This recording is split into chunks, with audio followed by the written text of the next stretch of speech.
దేశ ఆర్థిక వ్యవస్థను ప్రక్షాళన చేయడంతో పాటు కుప్పలు కుప్పలుగా పోగవుతున్న నల్లధనానికి అడ్డుకట్ట వేసే చర్యలో భాగంగా 500 1000 రూపాయల నోట్లను రద్దు చేస్తున్నట్లు ప్రధాని నరేంద్ర మోదీ సంచలన నిర్ణయం తీసుకున్నారు. దీంతో నల్లధనం విపరీతంగా కూడబెట్టిన వారితో పాటు సినీ, రాజకీయ, పారిశ్రామిక, వ్యాపార రంగాల్లో ఉన్నవారిలో అలజడి మొదలైంది. పెద్ద మొత్తంలో ఉన్న ధనాన్ని బ్యాంకుల్లో మార్చుకోవాలంటే వారు వణికిపోతున్నారు. ఇలాంటి వారిపై ఆదాయపు పన్ను శాఖ ఒక కన్ను వేసింది.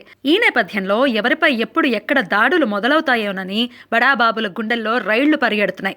తాజాగా తెలుగు సినిమా స్టామినాను ప్రపంచానికి చాటి చెప్పింది బాహుబలి.